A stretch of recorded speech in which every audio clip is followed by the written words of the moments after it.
नमस्कार दर्शकों, बात आज की चैनल के कार्यक्रम आर पार में मैं निपुण भार्गव का स्वागत करता हूं। हमारे चैनल है श्री सुरेंद्र चतुर्वेदी जी की अनुपस्थिति में उनके बोल मैं आपके समक्ष पेश कर रहा हूं। तो आइए शुरू करते हैं। बघेल के विरुद्ध उठे स्वर आखिर शांत कैसे हो गए? 24 घंटे तो कई दिन पहले खत्म हो गए हैं। बहुत सुनते थे पहलू में शोर दिल का, देखा तो कतरा एक खून का भी ना निकला।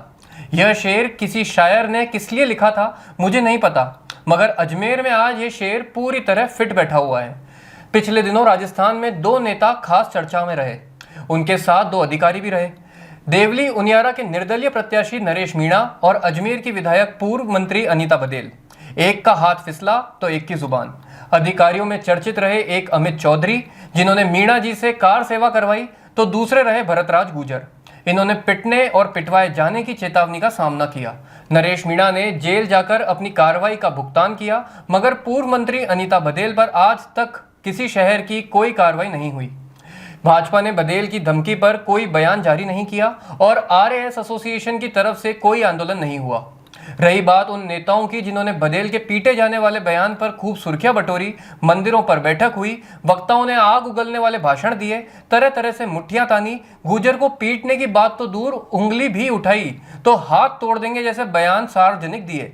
बाहर के एक महान नेता तो हमारे चैनल पर गुर्जर पर उठने वाले हाथ को काटे जाने की बात तक कहने में नहीं चुके। समाज के एक राष्ट्रीय नेताजी ने भी जमकर आग उगली। एक स्थानीय नेताजी तो अतिरिक्त उत्साह में अजमेर बंद का आह्वान तक कर बैठे। 24 घंटे में यदि बघेल मैडम ने माफी नहीं मांगी तो पता नहीं कौन क्या कर देगा जैसी बातें कही गई। मीडिया में उनके बयान ऐसे नजर आए जैसे अजमेर में ना जाने कौन सा जलजला आ जाएगा। सारे नेता क्योंकि भारी भरकम थे, समाज के पदाधिकारी थे, इसलिए अजमेर शहरवासियों की सांस ही थम गई। समाज के इन नेताओं ने जो कहा है वह होकर रहेगा, सब मानकर चल रहे थे, मगर साला हुआ कुछ नहीं, कुछ भी तो नहीं हुआ। पहले 24 घंटे बीते, फिर 48, फिर 72 और अब तो कई दिन बीत गए हैं, लेकिन कुछ नहीं हुआ है। जिनका दावा था कि उनके पेशाब से चिराग जलते हैं, उनसे अगरबत्ती तक भी नहीं जली। आखिर यह अनहोनी हुई कैसे, चर्चा का विषय है। इन नेताओं के बारे में दुनिया की राय कुछ और थी, जो कुछ और ही हो गई। पूर्व मंत्री अनीता बघेल ने पहले ही कह दिया था कि वे माफी तो किसी हाल में नहीं मांगने वाली।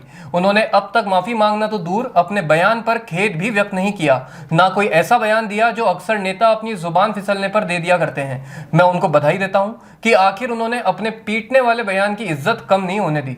भरतराज गुर्जर को चोर, उठाई गिरा जो कहा, भ्रष्टाचार के जो आरोप उन पर लगाए वो वापस नहीं लिए। उन नेताओं से वे लाख दर्जा बेहतर रही जो उनके विरोध में ना जाने क्या क्या कह गए। अपने समाज की प्रतिष्ठा का भी ख्याल नहीं किया।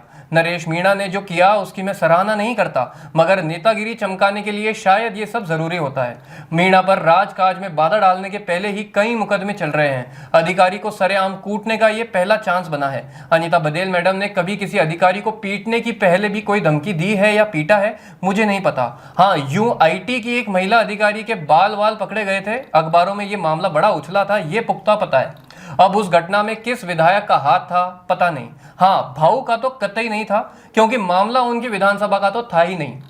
भरतराज गुर्जर खामोश हैं, डरने वाले तो वे किसी से भी नहीं हैं। उनके साहसी किस्से भी बड़े प्रचलित हैं। उनके समर्थन में उतरी फौज के हाल देखने के बाद वे क्या निर्णय लेंगे ये वही जाने, मगर अजमेर में उनका नौकरी करना बड़ा साहसी काम होगा। बघेल मैडम ने क्योंकि अब तक अपनी धमकी तो वापस नहीं ली है, उल्टा अपने बयान पर कायम रहते हुए इस अधिकारी को सजा दिलवाने तक का बयान जरूर जारी किया हुआ है।